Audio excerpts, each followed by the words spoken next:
म्हणत होते आताच कुठं तुझा संसार नीट चाललाय, आपल्यामुळे तिला त्रास नको.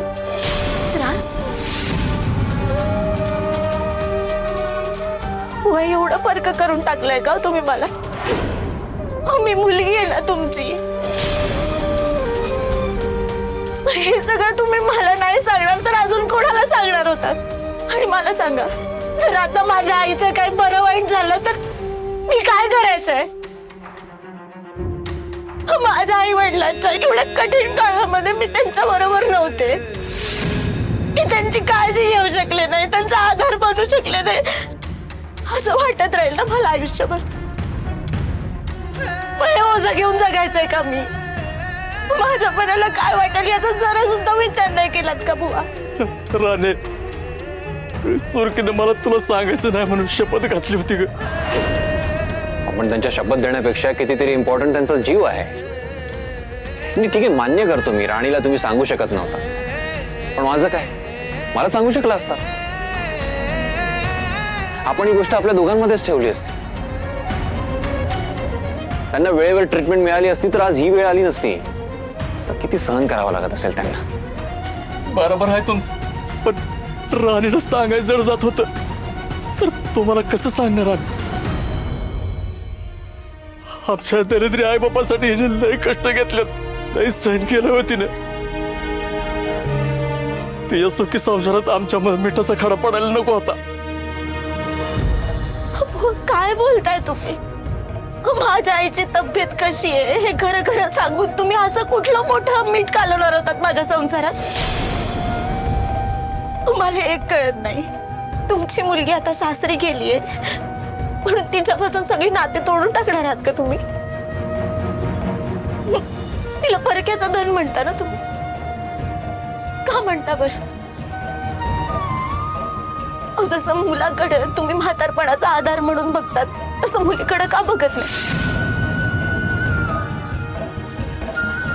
ती तुम्हाला आधार देऊच शकत नाही असं वाटतं का तुम्हाला? तुमच्या बरोबर ताकदीने उभं राहू शकते असं नाही वाटत का तुम्हाला? माझं लग्न झालं म्हणून हळूहळू सगळी नाती तोडताय का तुम्ही माझ्यापासून? सांगा बुवा. मला त्रास नको व्हायला म्हणून तुम्ही माझ्यापासून सगळं लपून ठेवलं ना. मग कधी सांगणार होत? माझी आई मला सोडून गेल्यावरती सांगणार होतात का बुवा? मुलगा आणि आईमधली नाळ मुलाने जन्म घेतल्यावर तुटते, पण लग्न झाल्यानंतर उरली सुरलेली नात्यांची नाळ सुद्धा तोडून टाकणार होतात का तुम्ही?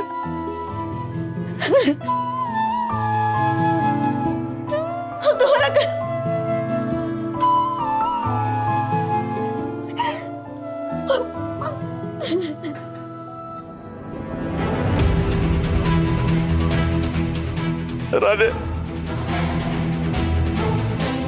अगं राणे, नाही ग, नाही असं बोलू नको.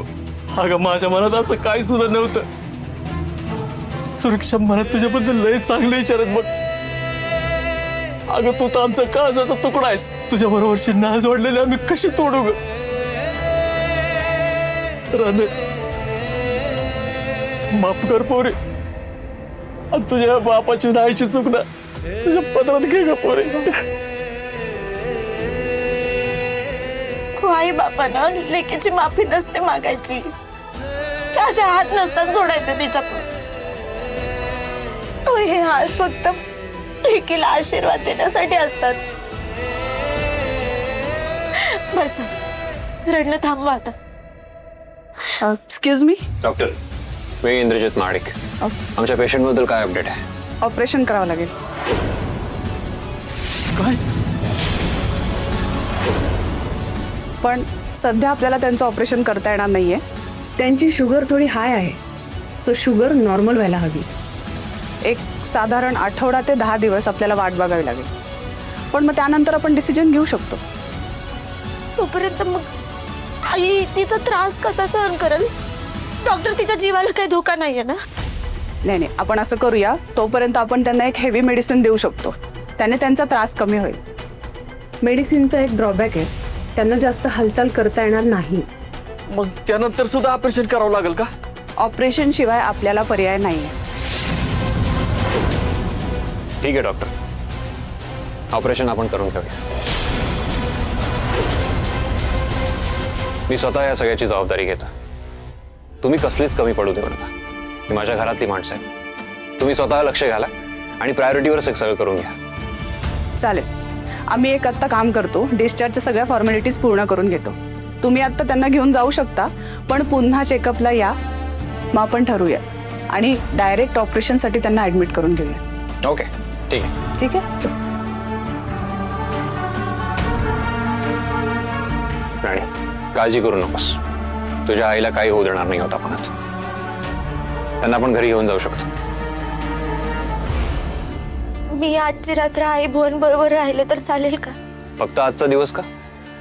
त्या पूर्ण बऱ्या होईपर्यंत तू त्यांची काळजी घ्यायला थांबू शकतेस. आपण घरचं टेन्शन घेऊ नकोस. घरी मी बोलतो आणि काही लागलं तर मला नक्की कळव.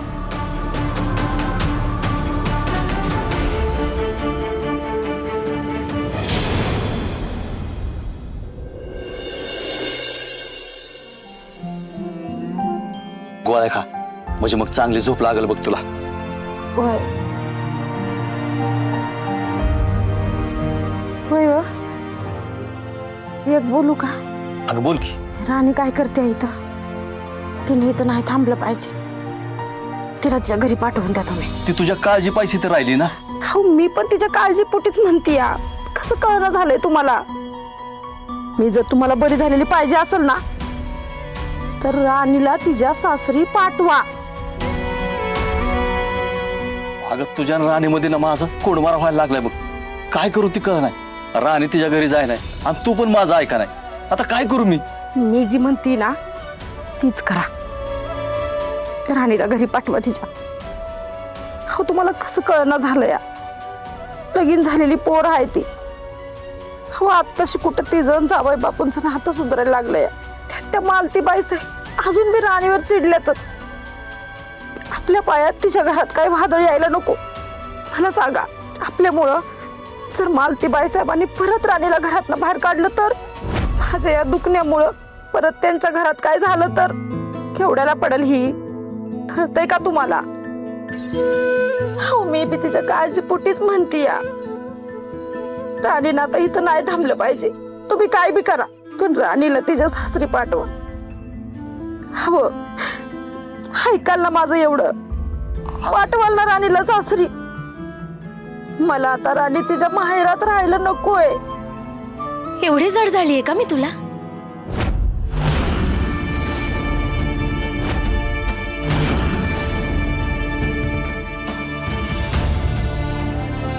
आई, मी तुला या अवस्थेत सोडून इथनं कुठेही जाणार नाही. मी सांगून ठेवते तुला. का? अगं सुर, ऐक, का नाही जाणार? आणि आमची मडी अशी किती दिवस सांभाळत बसणार आहे इथंच? राणे, तुला तुझ्या घरात